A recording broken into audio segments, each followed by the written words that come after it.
আমি নিজে এটার প্রমাণ পেয়েছি। অনেক অনেক সময় আমি কল্পনাও করি নাই যে এখান থেকে আমার রিজিকের ব্যবস্থা হতে পারে। এমন পরিমাণে রিজিকের ব্যবস্থা এসেছে, দুই হাতে নিয়েও কুলাতে পারি নাই। এজন্য সব সময় চলতে ফিরতে উঠতে বসতে ইস্তিগফারের সাথে লেগে থাকার দরকার আছে না নেই? পাঁচটা শর্তের আলোকে তওবা করলে কবুল করবে কে? এক নম্বরে স্বীকার জান আল্লাহ আমি পাপী, দুই নম্বরে অনুতপ্ত হন, তিন নম্বরে পাপ কাজটা বন্ধ করে দেন, চার নম্বরে ওই পাপ কাজটাকে মন থেকে ঘৃণা করেন, পাঁচ নম্বরে আল্লাহর কাছে ওয়াদা দেন আর জীবনেও এই পাপ করব না। এই পাঁচটা শর্তের আলোকে যদি তওবা করেন, আপনার তওবা কবুল করে নিবে কে? প্রতিদিন শত শতবার ইস্তিগফার করতে রাজি আছেন? বিশ্বনবী প্রতিদিন 70 বারেরও বেশি ইস্তিগফার করতেন। শুধু টয়লেটে যে মুহূর্তে থাকতেন ওই মুহূর্তে করতেন না, টয়লেটে ঢোকার মুহূর্তে বিশ্বনবী ইস্তিগফার করতে পারতেন না, তাই টয়লেট থেকে বেরোয়েই তিনি ইস্তিগফার করতেন। তিনি পড়তেন গফরানাক। কি পড়তেন? গফরানাক মানে হলো আস্তাগফিরুল্লাহ। গফরানাক মানে কি? গফরানাক মানে আল্লাহ আমি আপনার ক্ষমা চাই, মানে আস্তাগফিরুল্লাহ। আবার বিশ্বনবী বলতেন মান লাযামাল ইস্তিগফার জাআলাল্লাহু লাহু মিন কুল্লি দীকিন মাখরাজা। যে ব্যক্তি সব সময় ইস্তিগফারের সাথে লেগে থাকে তাকে সব সময় বিপদ থেকে মুক্তি দিবে কে? আমাদের জীবনে বিপদ আছে না নাই? কত ধরনের বিপদ। যে কোনো সময় অসুস্থ হয়ে যেতে পারি, যে কোনো সময় দুর্ঘটনার কবলে পড়তে পারি, যে কোনো সময় গুম হয়ে যেতে পারি। কথা কন, এদেশে গুম টুম নাই মনে হয়, ক্রস ফায়ার নাই। কে কোন সময় গুম, কে কোন সময় নাই, কোনো ঠিক নাই। আল্লাহ বিশ্বনবী বললেন মান লাজিমাল ইস্তিগফার জাআলাল্লাহু লাহু মিন কুল্লি দীকিন মাখরাজা। সব সময় যে ইস্তিগফারের সাথে আঠার মতো লেগে থাকবে আল্লাহ তাআলা তাকে বিপদ থেকে সব সময় মুক্তি দান করবেন। সুবহানাল্লাহ পড়ো। দুই নম্বরে বিশ্বনবী বললেন অমিন কুল্লি হাম্মিন ফারাজা। ওই ব্যক্তিকে রব্বুল আলামিন সব ধরনের দুশ্চিন্তা থেকে মুক্তি দিয়ে দিবে। আমাদের জীবনে দুশ্চিন্তা আছে না নাই? টেনশন নাই কার কার? হাত তুলেন তো, যে হুজুর আমার কোনো টেনশন নাই।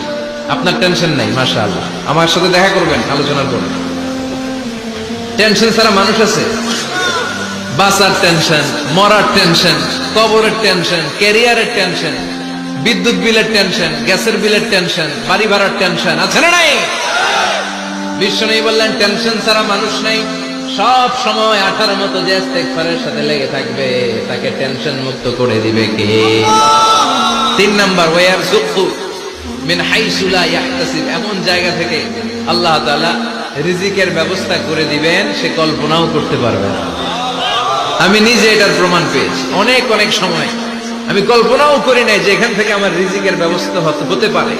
এমন পরিমাণে রিজিকের ব্যবস্থা এসেছে, দুই হাতে নিয়েও কুলাতে পারি নাই। এজন্য সব সময় চলতে ফিরতে উঠতে বসতে ইস্তিগফারের সাথে লেগে থাকার দরকার আছে না নেই?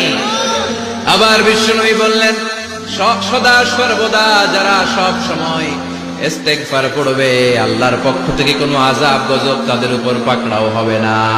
ওয়া মা কানাল্লাহু মুআযযিবাহুম ওয়া হুম ইস্তাগফিরুন। সুবহানাল্লাহ। যতক্ষণ তুমি ইস্তিগফার পড়বে আল্লাহর পক্ষ থেকে প্রোটেকশন আছে না নাই? তাহলে চারটা জিনিস পেলেন। এক নম্বরে বিপদ থেকে মুক্তি দিবে কে? টেনশন মুক্ত করে দিবে কে? রিজিকের ব্যবস্থা করে দিবে কে? আল্লাহর আযাব আর গজব থেকে আপনার হেফাজতে রাখবে কে? ইস্তিগফার পড়ার 5 নম্বর ফজিলত হচ্ছে সব সময় ইস্তিগফার পড়লে আপনি মুস্তাজাবুদ দাওয়া হয়ে যাবেন। কি হয়ে যাবেন? মানে দোয়া করলেই কবুল করবে কে? মুস্তাজাবুদ দাওয়া, এই টার্মিনোলজি, এই পরিভাষাটাকে আজকে প্রথম শুনলেন? খেয়াল রাখবেন, মুস্তাজাবুদ দাওয়া মানে এমন ব্যক্তি যেই ব্যক্তি দোয়া করতে দেরি কিন্তু দোয়া কবুল হতে দেরি হয়। হাত তুলে দোয়া করতে দেরি, মুহূর্তেই দোয়া কবুল করে নেয় কে? আপনি যদি সব সময় ইস্তিগফারের আমলটা করেন আপনার মুস্তাজাবুদ দাওয়া বানিয়ে ফেলবে কে? নামাজের সময় হলে নামাজ পড়ো, দেরি করো না। মানুষ মারা গেলে দাফন করতে দেরি করো না। বান্দা যদি পাপ করে ফেলে তওবা করতে দেরি করো। এজন্য পাপ করার সাথে সাথে তওবা করার দরকার আছে না নাই? এখন তওবা যে করব কোন সিস্টেমে করব? কোন সিস্টেম?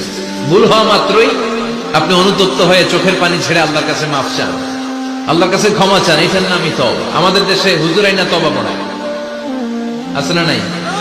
আনন্দপুরে এগুলা নাই, আছে না? কয় ইমাম সাহেব নিয়ে আয়, খতিব সাহেব রে নিয়ে আয়, হাফেজ সাহেব হুজুরে নিয়ে আয়, তওবা পড়া না, তওবা পড়ানো লাগে। আপনার নিজের তওবা আপনি নিজেই পড়বেন। আপনি অনুতপ্ত হয়ে চোখের পানি ছেড়ে আপনার আল্লাহরে ডাক দেন, ডাক দেয়া মাত্র তিনি সাড়া দেবে। চিল্লায় বলেন ঠিক কি না? উলামা ইকরামরা তওবার 5টা শর্ত আরোপ করেছে। এই 5টা শর্তের আলোকে যদি তওবা করেন, মুহূর্তের মধ্যেই তওবা কবুল করে নেবে কে? আল্লাহ। 1 নাম্বার শর্ত হচ্ছে আল ইকরা, acknowledgement. You have to acknowledge that you are the great sinner in the world. এই পৃথিবীর সবচেয়ে বড় পাপী। 5টা শর্তের 1 নাম্বার হচ্ছে আপনি স্বীকার জান, আল্লাহ আমার চেয়ে বড় পাপী আকাশের নিচে জমিনের উপরে দ্বিতীয়টা নাই। এমন কোন পাপ নাই যে আমি করি নাই। আমার চেয়ে নাদান, আমার চেয়ে পিশাচ, আমার চেয়ে বড় পাপী দ্বিতীয়টা কেউ। অ্যাকনলেজ ইউর সিন, আপনি আপনার পাপগুলো স্বীকার করেন। নাম্বার 1। নাম্বার 2, আন-নাদাম, repentance. You have to be repentant for what you have committed from sins. যে পাপ করেছেন এই পাপের জন্য আপনি লজ্জিত হন। আপনি নিজেকে আল্লাহর কাছে ছোট করে পেশ করেন, আল্লাহরে ডেকে বলেন, আল্লাহ আমি আপনার গোলাম, গোলামের ঘরের গোলাম, বান্দির ঘরের গোলাম, আমারে মাফ করে দেন, আমি লজ্জিত, আমি অনুতপ্ত। তাহলে 1 নম্বর শর্ত আপনি ঘোষণা দেন যে আপনি পাপ করেছেন। 2 নম্বর শর্ত আপনাকে অনুতপ্ত হতে হবে যে আল্লাহ আমি পাপ করে ফেলেছি। 3 number, you have to stop what you have committed. যে পাপ আপনি শুরু করেছেন এটা বন্ধ করে দেন। আপনি সুদের জন্য সুদ খাইছেন, আল্লাহর কাছে তওবা করলেন, আবার সুদ খাওয়া চালিয়েও যাচ্ছেন, এই তওবা কবুল হবে?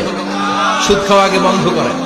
আপনি ঘুষ খেয়েছেন, এই ঘুষ খাওয়ার কারণে আপনি আল্লাহর কাছে তওবা করলেন, কিন্তু ঘুষ খেয়েই যাচ্ছেন, এই তওবা কবুল হবে?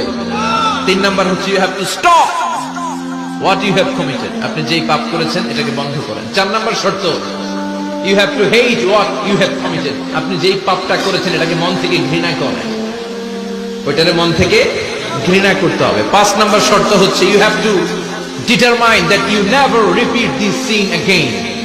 আল্লাহর কাছে ওয়াদা দেন, কমিটমেন্ট দেন যে আল্লাহ পারতপক্ষে আমার জীবনে আর এই কাজটা করব। এই 5টা শর্তের আলোকে তওবা করলে কবুল করবে কে? 1 নম্বরে স্বীকার জান, আল্লাহ আমি পাপী।